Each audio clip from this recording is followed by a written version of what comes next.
ওকে, so চলে এসেছি আমরা আমাদের রেগুলার লাইভ ক্লাস নিয়ে।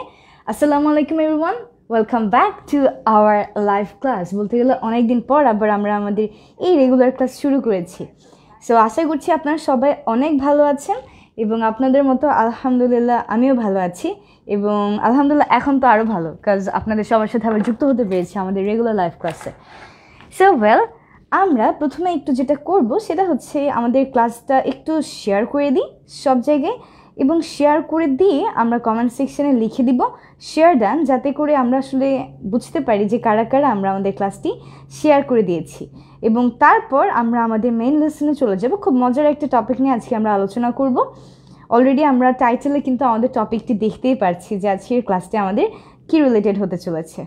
সো ওয়েল, আমিও একটু তাহলে শেয়ার করে নিচ্ছি লাইভটাকে, এবং শেয়ার করে আমি কমেন্ট সেকশনে জানিয়ে দিব আপনাদের মতোই শেয়ার দেন। ওকে ওকে, ডান।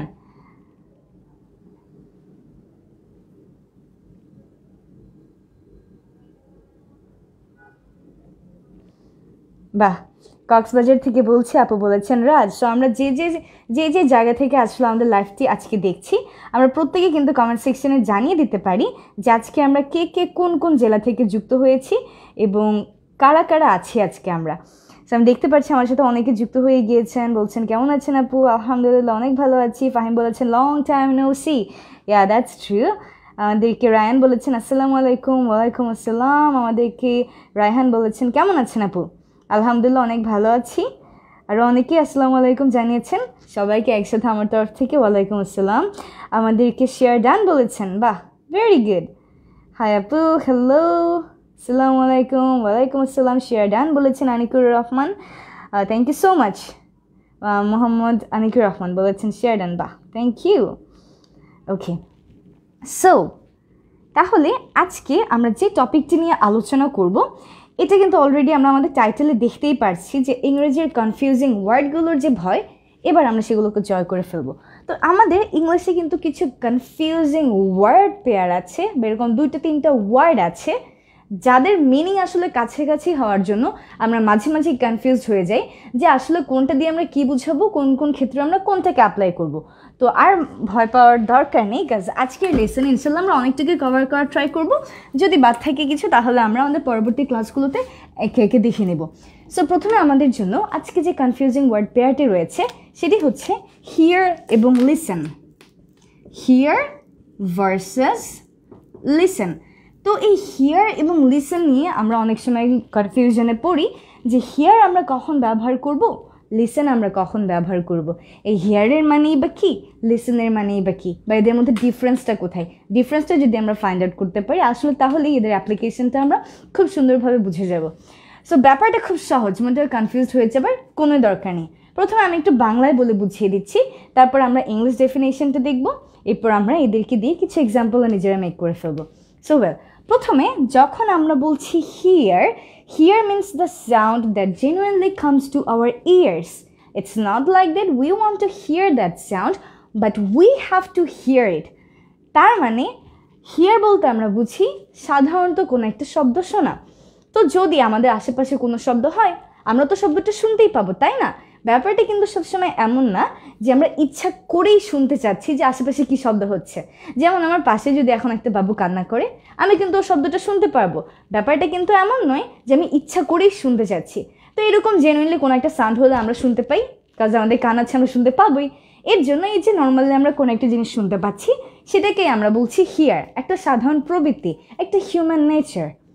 এরপর যখন আমরা চলে যাব লিসেনে, listen means to hear something carefully and to focus on a sound. তার মানে মনোযোগ সহকারে কোনো কিছু শোনা, কেয়ারফুলি কোনো কিছু শোনা। আমাদের টিচাররা যখন কোনো কিছু নিয়ে লেকচার দেন তখন কিন্তু আমরা খুব মনোযোগ দিয়ে কথাটা শুনি, বা যখন এরকম ইম্পর্টেন্ট কোনো সেশন আসে তখন কিন্তু আমরা মনোযোগ দিয়ে সেই কথাটাকে শোনার চেষ্টা করি এবং সেটাকে মনে রাখার চেষ্টা করি। এটা কিন্তু এমন না যে শব্দ হচ্ছে দেখেই শুনছি, কেউ বলছে দেখেই শুনছি। আমরা ইচ্ছা করে মনোযোগ দিয়ে শুনছি, সেই সাউন্ডটার প্রতি ফোকাস করছি।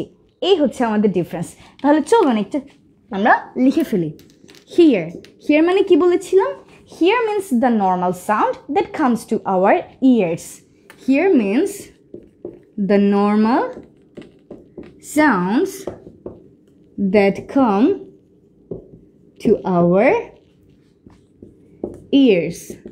And it's not like we want to hear that sound.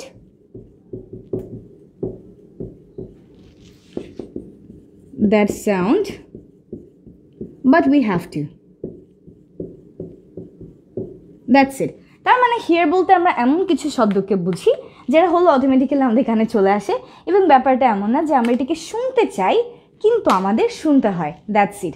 এবং যখন আমরা বলছি listen means to focus on a sound and here carefully.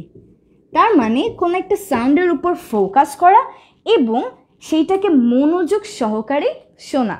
আরেকটা ব্যাপার আছে, যখন আমরা এই লিসেন ওয়ার্ডটাকে কোনো একটা সেন্টেন্সে ব্যবহার করি, সাধারণত এরপর আমরা প্রিপোজিশন টুকে ব্যবহার করি, কিন্তু হিয়ারের ক্ষেত্রে এরকম কিছু নেই। হিয়ারটা আমরা জেনুইনলি ব্যবহার করি।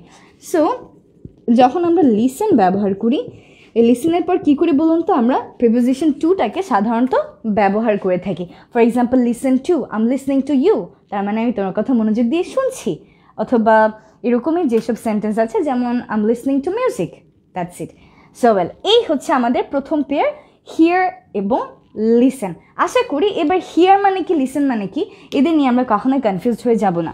তো চলুন দেখি আমরা এটা বুঝতে পেরেছি কিনা, একটু কমেন্ট সেকশনে লিখে পাঠিয়ে দিই। সো ওয়েল, আমাদের সাথে মোনামুর রহমান আছেন, বলেছেন হাই আপু। আমাদের সাথে ঋতুপর্ণা আছেন, বলেছেন মাগুরা থেকে যুক্ত হয়েছেন। আমাদের সাথে রাহিও আছে, রাহি তার সব ফ্রেন্ডসদেরকে মেনশন করে দিচ্ছেন। That's really great Rahi. আমরা যারা যারা আছি সবাই আমাদের ফ্রেন্ডদেরকে মেনশন করে দিব। এরপর আমাদের সাথে আরও অনেকেই যুক্ত হয়ে গিয়েছেন। আমাদের সাথে দেখা যাচ্ছে মিমও চলে এসেছেন, বলছেন হোয়াটসঅ্যাপ আপু। আলহামদুলিল্লাহ। আমাদের সাথে আরও চট্টগ্রাম থেকে অনেকেই যুক্ত হয়েছেন, চট্টগ্রাম, পাবনা, সীতাকুণ্ড। আমাদের শিমু বলেছেন share done, thank you so much. আশরাফিও চট্টগ্রাম থেকে যুক্ত হয়েছেন, কেয়া যুক্ত হয়েছেন পাবনা থেকে। বাহ, ভেরি গুড। এছাড়াও আমরা কুমিল্লা, সিলেট থেকে আছেন আলামিন, বগুড়া থেকে রুনা আছেন আমাদের সাথে, কক্সবাজার থেকে রাজ আছেন, আরও অনেকেই যুক্ত হয়েছেন।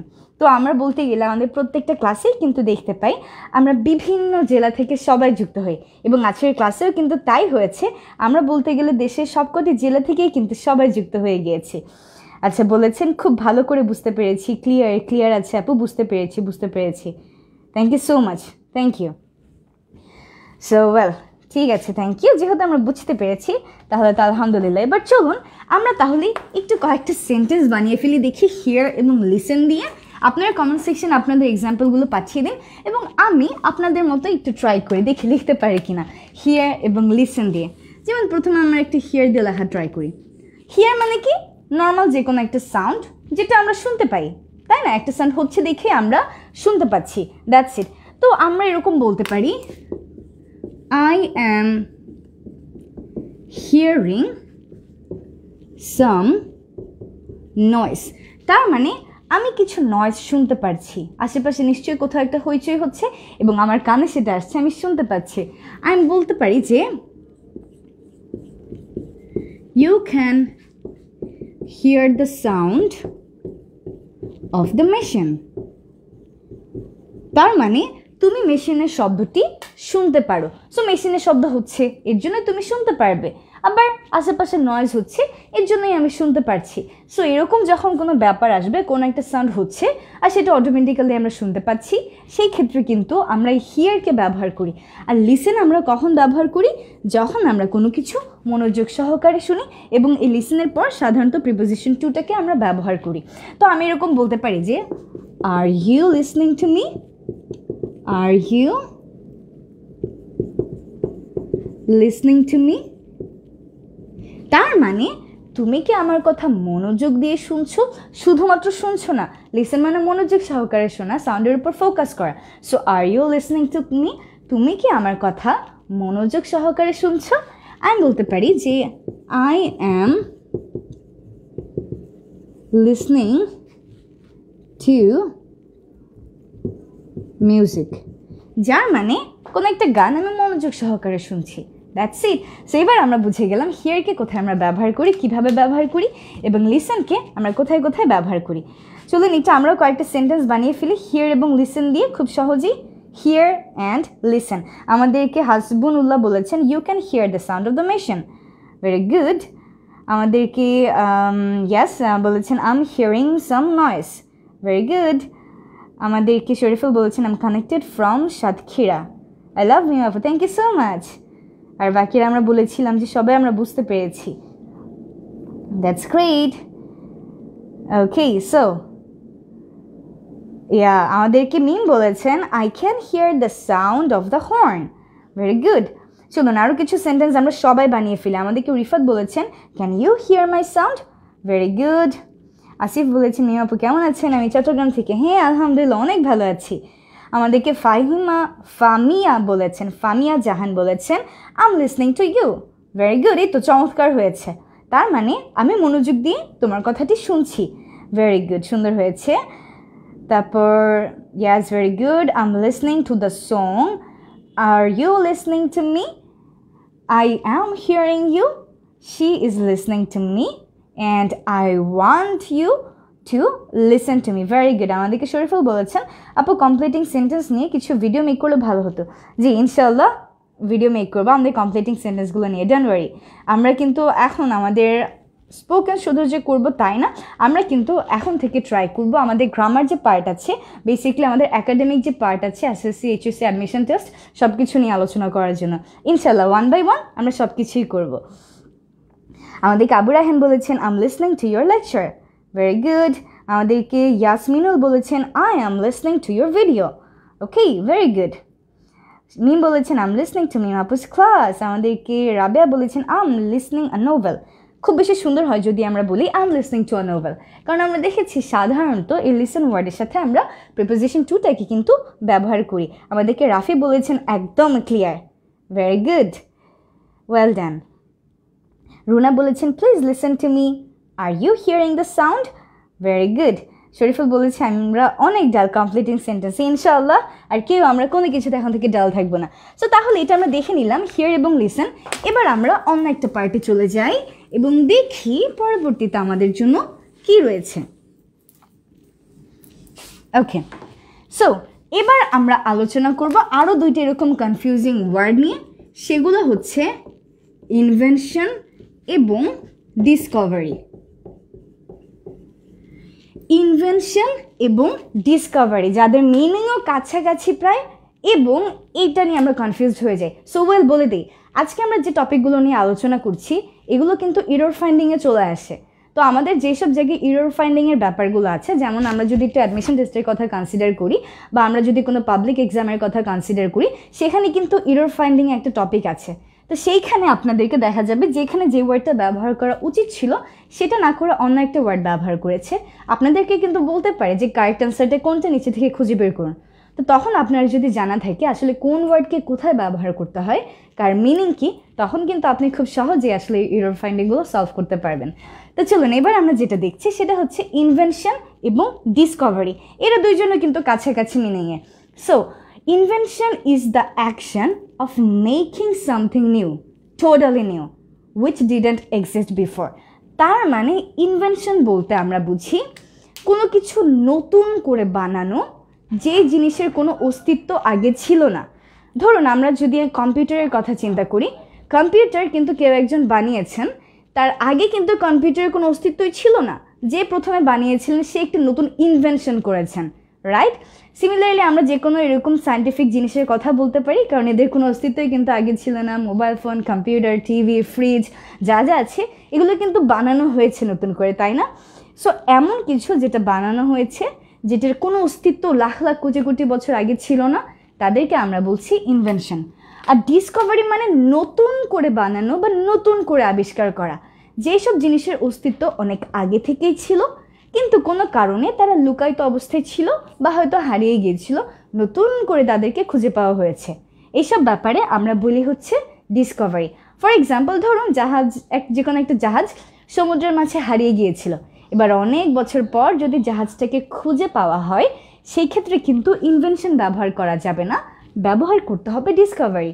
সিমিলারলি ধরুন ফসিল, ফসিল হচ্ছে জীবাশ্ম। তো হাজার হাজার বছর আগে ডাইনোসর ছিল, এখন আর নাই, কিন্তু ফসিলের অস্তিত্ব কিন্তু তখন থেকেই ছিল, রাইট? তো ওইটা ধরুন মাটির নিচে চাপা পড়ে গিয়েছিল, এবার আমরা ওইটাকে খুঁজে বের করেছি, আমরা খুঁজে পেয়েছি।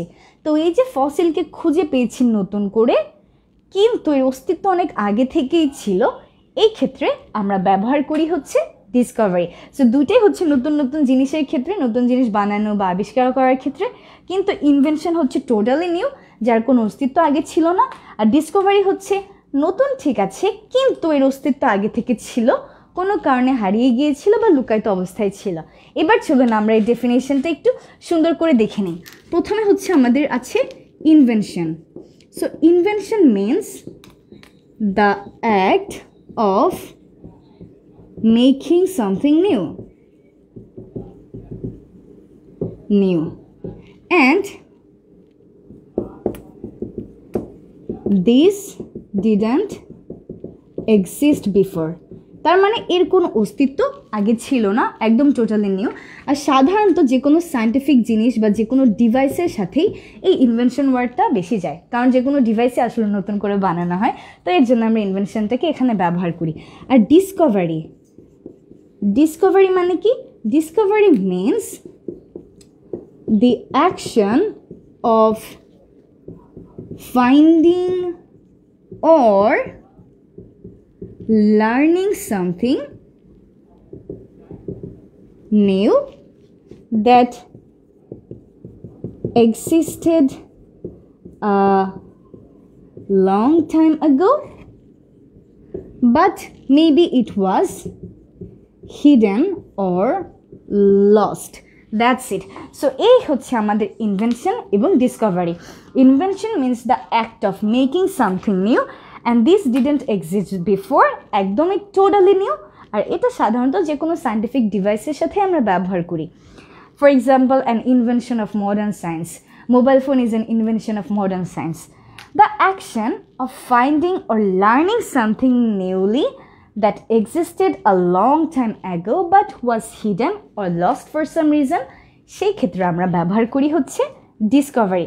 সো বুঝতে পেরেছি কিনা কমেন্ট সেকশনে একটু সবাই লিখে পাঠিয়ে দিই। আশা করি সবাই বুঝতে পেরেছি। আমি একদম ইজিয়েস্ট ওয়েতেই বোঝানোর চেষ্টা করেছি। প্রথমে বাংলাটা বলে দিয়েছি, তারপর আমরা ডেফিনিশনটাও লিখে দিয়েছি। সো বুঝতে পারার কথা আমার মনে হচ্ছে। তো একটু আমি দেখে নিই আমরা কারা কারা বুঝতে পেরেছি। আমাদের সাথে মারিয়াম এসেছেন, পলাশ এসেছেন, বলেছেন আসসালামু আলাইকুম আপু। ওয়ালাইকুম আসসালাম। আয়েশা বলেছেন হ্যালো ম্যাম। হ্যালো। রুবেল বলছেন কেমন আছেন আপু, প্রথমবার আপনার লাইভ ক্লাস দেখছি। বাহ। সো আশা করছি পরবর্তী লাইভ ক্লাসগুলোতেও আপনি থাকবেন আমাদের সাথে।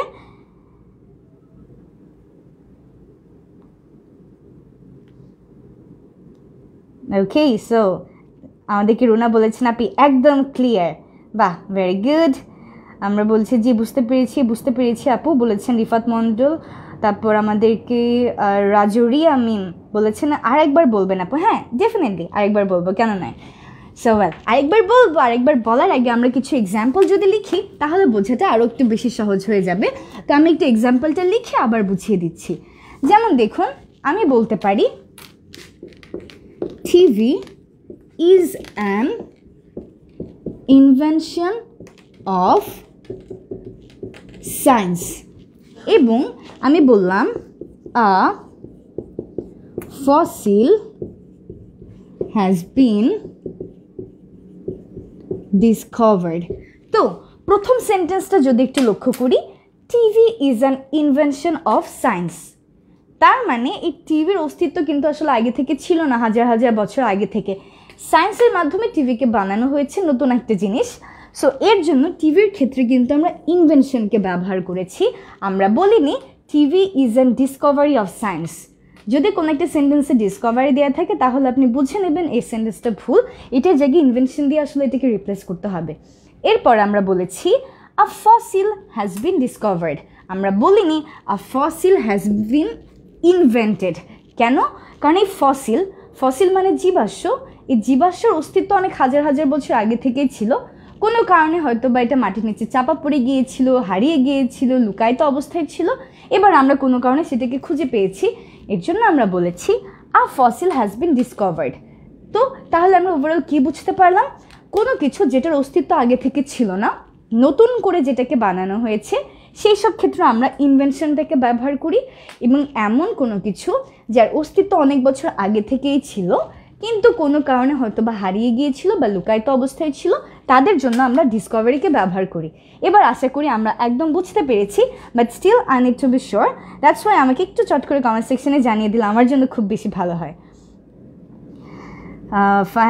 ফরিদ বলছেন your technique is really easily understanding. Very good, thank you so much, thank you.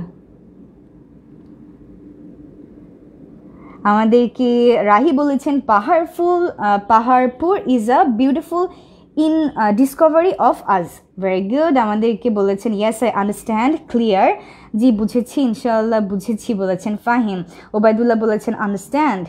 Very good, very good. আমাদেরকে কোহিনুর বলেছেন the fan is an invention of modern science and America was discovered by Columbus. That's it, very good, খুব সুন্দর হয়েছে। আমাদেরকে মিম বলেছেন computer is an invention of science. Well done, very good, চমৎকার হয়েছে, বাহ সুন্দর। এবার চলুন আমরা এটা যেহেতু বুঝেই ফেলেছি, এবার আমরা নতুন আরেকটাতে চলে যাই। সো ওয়েল, এবার আমরা যেটা দেখতে চলেছি সেটা হচ্ছে স্টিল, অলরেডি এবং ইয়েট।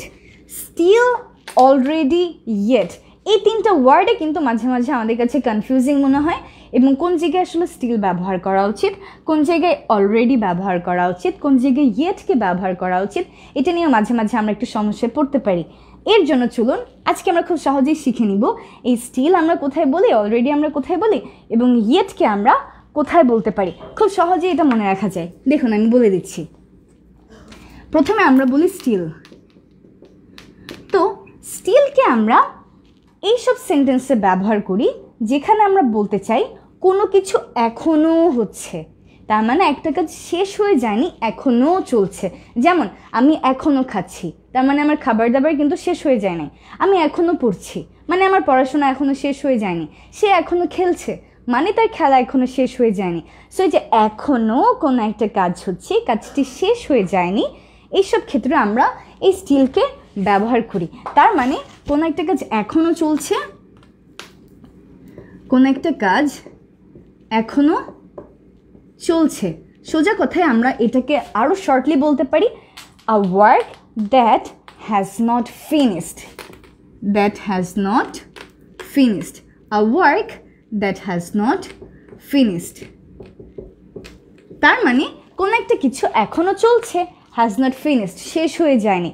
এইসব ক্ষেত্রে আমরা স্টিলকে ব্যবহার করতে পারি। এরপর আমরা চলে যাই অলরেডি। এই অলরেডির মানে হচ্ছে কোনো একটা কাজ শেষ হয়ে গিয়েছে, সামথিং হ্যাজ ফিনিশড। যেমন আমি বলি যে আমার পড়া শেষ হয়ে গিয়েছে, তার মানে কি আমার পড়া কিন্তু এখন আর চলছে না, আমার পড়া শেষ হয়ে গিয়েছে।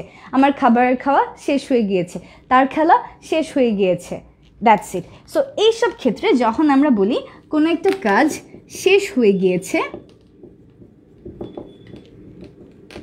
শেষ হয়ে গিয়েছে, সামথিং হ্যাজ ফিনিশড, সেই সব ক্ষেত্রে আমরা ব্যবহার করি অলরেডি। এবং তাহলে ইয়েটকে আমরা কখন ব্যবহার করি?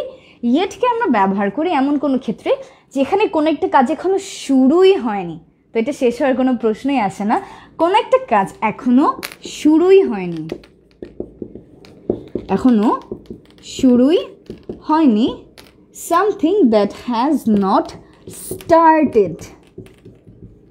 ঠিক আছে, যেমন আমি এখনো বাইরে যাইনি, তারা এখনো রওনা দেয়নি, সে এখনো কাজটি শেষ করেনি, তার মানে কাজটা শুরুই এখনো করেনি। তো যখন কোনো একটা কাজ শুরুই হয়নি, হ্যাজ নট স্টার্টেড, সেই সব ক্ষেত্রে আমরা ইয়েটকে ব্যবহার করি। তো খুব সহজেই মনে রাখবো, স্টিল মানে এখনো চলছে, অলরেডি মানে শেষ হয়ে গিয়েছে, ইয়েট মানে শুরুই হয়নি। স্টিল মানে হ্যাজ নট ফিনিশড, অলরেডি মানে হ্যাজ ফিনিশড, এবং yet means has not started. Okay, এবার আমরা চলুন এদেরকে দিয়ে কিছু সেন্টেন্স একটু মেক করে ফেলি, যাতে করে আমাদের জন্য বোঝাটা আরও সহজ হয়ে যায়। তো আমরা স্টিল বলেছিলাম যে কোনো কাজ এখনও শেষ হয়ে যায়নি, চলছে, হ্যাজ নট ফিনিশড। সো আমি যদি বলি আমি এখনও পড়ছি, তাহলে আমি কি বলবো? I am still reading. আমি এখনো খাচ্ছি, I am still eating.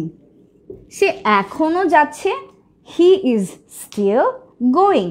সে এখনো পড়ছে, she is still studying.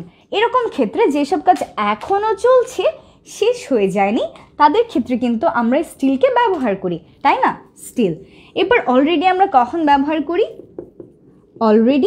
Already আমরা ব্যবহার করি যখন কোন একটা কাজ শেষ হয়ে গিয়েছে, has finished. For example, I have already done my work. তার মানে আমার কাজটা আমি শেষ করে ফেলেছি, my work has finished, right? এরপর আমরা দেখেছি yet. এই yet মানে কি? কোনো একটা কাজ কিন্তু এখনো শুরুই হয়নি। সো এই যে yet আছে, yetটাকে আমরা যখন ব্যবহার করি, এর ফরমেশনটা আসলে আমাদের একটু দেখে নিতে হবে, কারণ এই দুইটার মতো yet না, yetটার একটা স্পেশাল ফরমেশন আছে। তো চলো না আমরা এটাকে মুছে দিয়ে একটু yetটার ফরমেশনটা দেখে নিই, যে yetকে আসলে একটা সেন্টেন্সে কিভাবে ব্যবহার করা যায়। তো yet মানে কি? yet মানে কোনো কিছু এখনো হয়নি, কোনো কাজ এখনো শুরুই হয়নি। সো ব্যবহার করা হয় এটাকে আসলে yet to, এই ফর্মে yet to। আর এগুলো সেন্টেন্সগুলো স্ট্রাকচারটা কেমন? প্রথমে আমরা আমাদের সাবজেক্টকে বসাই, তারপর একটা অক্সিলিয়ারি ভার্ব, তারপর yet to, এরপর V1, এরপর এক্সটেনশন। তার মানে কোনো একটা কাজ এখনো হয়নি, কোনো একটা কাজ এখনো হয়নি, কোনো একটা কাজ এখনো হয়নি বা এখনো শুরু হয়নি। তাহলে এদের ফরমেশনটা কীরকম? এই ধরনের সেন্টেন্সগুলোকে আমরা বানিয়ে থাকি yet to দিয়ে। yet to মানে কোনো একটা কাজ এখনো শুরুই হয়নি, সাবজেক্ট বসাই, সাবজেক্টের পর সাবজেক্ট অনুযায়ী যে কোনো একটা অক্সিলারি ভার্ব, এরপর আমরা yet to কে বসাই। এই yet to মানেই হচ্ছে কোনো একটা কাজ এখনো শুরুই হয়নি, এরপর V1 এক্সটেনশন। যেমন আমি বলতে পারি I am yet to go, তার মানে আমি এখনো যাইনি, তো আমার যাওয়ার কাজটা কিন্তু এখনো শুরু হয়নি। আমি বলতে পারি she is yet to learn English, তার মানে সে এখনো ইংরেজি শেখেনি, তার ইংরেজি শেখার যে প্রসেস আছে সেটা এখনো শুরু হয়নি।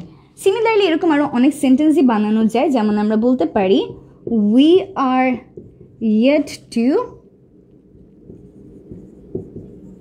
make a tutorial, তার মানে আমাদের এখনও টিউটোরিয়াল বানানো শুরুই হয়নি। আমরা হয়তো সবাই মিলে প্ল্যান করেছিলাম আমরা কোনো একটা টিউটোরিয়াল বানাবো একসাথে, কিন্তু এই কাজটা আসলে এখনও শুরুই হয়নি, আমরা এখনও টিউটোরিয়াল বানাতে পারিনি। এরপর চাইলে আমরা বলতে পারি I am yet to work, তার মানে আমাকে আসলে কাজ করতে হবে, আমি এখন আমার কাজটা করা শুরু করিনি, আমি এখনও কাজটি করিনি।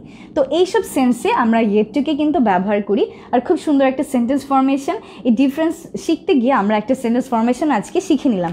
তো তাহলে ওভারঅল আমরা কি দেখলাম? Still, yet, already. স্টিল মানে কোনো একটা কাজ এখনও চলছে, শেষ হয়ে যায়নি। অলরেডি মানে কোনো একটা কাজ শেষ হয়ে গিয়েছে। আর yet মানে কোনো একটা কাজ আসলে এখনও শুরুই হয়নি। আর এই yet to একটা স্পেশাল ফরমেশন আছে, yet to মানে কোনো একটা কাজ এখনও শুরু হয়নি, সাবজেক্ট বসে আমরা প্রথমে সাবজেক্টের অনুযায়ী একটা অক্সিলারি ভার্ব আনি, এরপর yet to, এরপর V1 আর সবার শেষে এক্সটেনশন। যেমন এখানে আমরা কয়েকটা সেন্টেন্স মেক করেছি, I am yet to go, তার মানে আমি এখনও যাইনি, যাওয়ার কাজটা বাকি আছে। She is yet to learn English, সে এখনও ইংরেজি শেখেনি, ইংরেজি শেখার কাজ কিন্তু বাকি আছে। We are yet to make a tutorial, আমাদের এখনও একটা টিউটোরিয়াল মেক করতে হবে, এখনও টিউটোরিয়ালটা মেক করিনি, তার মানে কি এখনও কাজটি শুরুই হয়নি। And I am yet to work, আমাকে কাজটি করতে হবে, আমি এখনও কাজটা শুরু করিনি, তার মানে ওভারঅল কী হলো কথাটা? আমি এখনও কাজটি শুরু করিনি। That's it. সো লেসনটি বুঝতে পেরেছি কিনা এই পর্যন্ত কমেন্ট সেকশনে সবাই একটু চট করে আমরা জানিয়ে দিই, দেখি কি অবস্থা, আমরা সবাই বুঝতে পারছি কিনা ঠিকঠাকভাবে।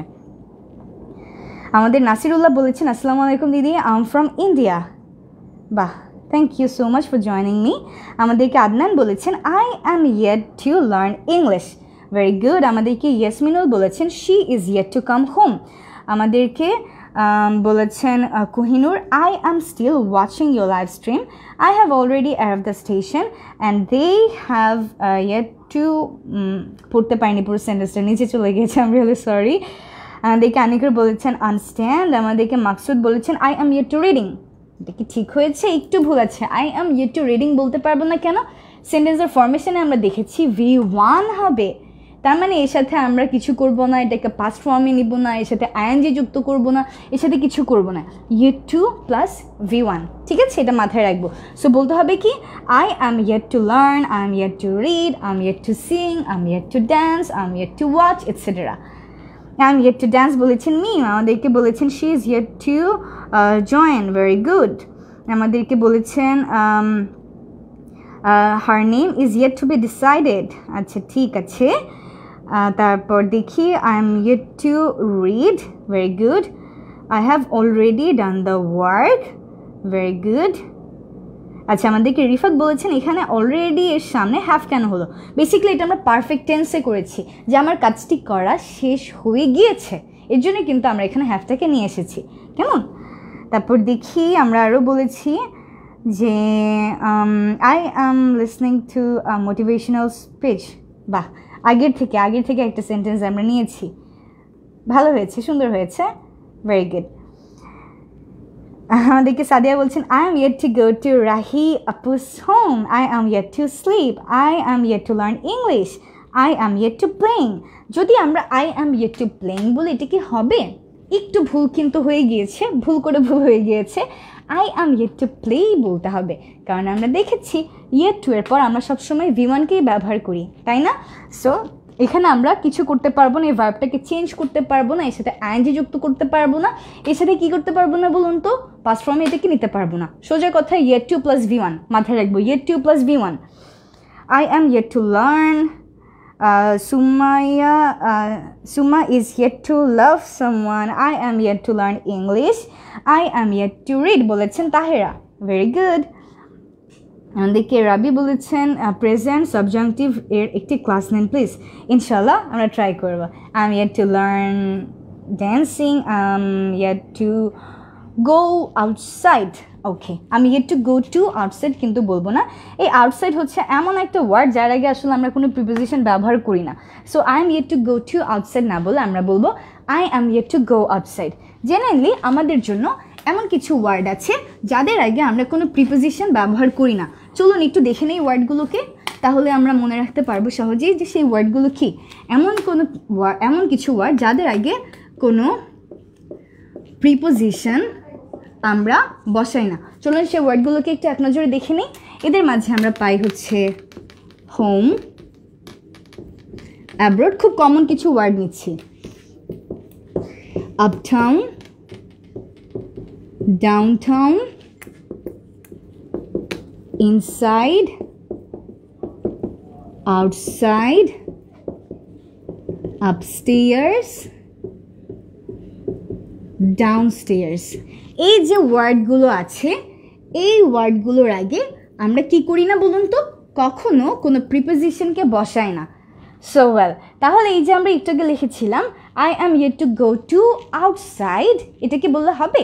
এখানে কিন্তু টুটাকে বাদ দিয়ে দিব, বলতে হবে I am yet to go outside, ঠিক আছে? That's it.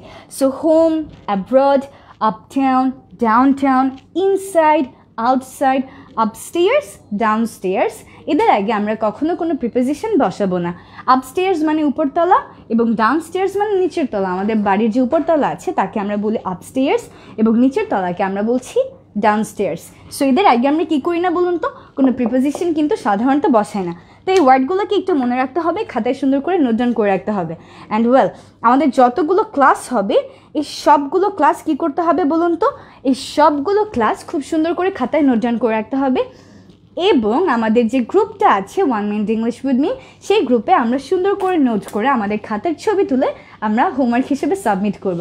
আমাদের প্রত্যেকের নাম লিখবো, আমাদের নিজেদের নামগুলো কি, এবং লিখতে হবে আজকের ক্লাসের টপিকটা কি ছিল, এবং তারপর গিয়ে সুন্দর করে ছবি তুলে আপনার এই লেখাগুলোকে সুন্দর করে পাঠিয়ে দিবেন। That's it. সো ওয়েল, আজকের ক্লাসটি এই পর্যন্তই। ইনশাল্লাহ সবার সাথে দেখা হবে আমাদের নেক্সট ক্লাসে। আমাদের এখন থেকে রেগুলারলি ক্লাস হবে। আমাদের ক্লাসগুলো হবে হচ্ছে শনি, সোম এবং বুধবার একদম 6:30টায়। তো শনি সোম বুধবার 6:30 যখন হবে তখনই আমরা বই খাতা নিয়ে রেডি হয়ে যাব। আর এখন থেকে রেগুলারলি আমাদের ক্লাসটা এই টাইমেই হবে। তো সবার সাথে আবার দেখা হবে ইনশাল্লাহ শনিবার। তো সেই পর্যন্ত সবাই ভালো থাকবেন, সুস্থ থাকবেন। Stay connected everywhere, stay connected to our YouTube channel, যেখানে আমরা রেগুলারলি আমাদের যত টিউটোরিয়াল আছে সেগুলোকে দিই। তারপর আমাদের এই পেজ, যেখান থেকে আমরা কী করি বলুন তো, আমাদের লাইভ ক্লাসগুলোকে নিয়ে থাকি এবং আরও ইম্পর্টেন্ট শর্ট টিউটোরিয়ালগুলো আমরা সাবমিট করি এখানে। তারপর আছে আমাদের গ্রুপ, আমাদের ইংলিশ ল্যাঙ্গুয়েজ ক্লাব এবং আরও অনেক ডেস্টিনেশন। সবগুলোর লিঙ্ক কিন্তু রাহি আমাদের কমেন্ট সেকশনে দিয়ে দিয়েছেন। সো ওয়েল, দেখা হবে সবার সাথে। সে পর্যন্ত সবাই সুস্থ থাকবেন। টেক কেয়ার অ্যান্ড আল্লাহ হাফেজ। I am Nur Janat Mim and I hope to see you all real soon in another class. Stay blessed. আল্লাহ হাফেজ।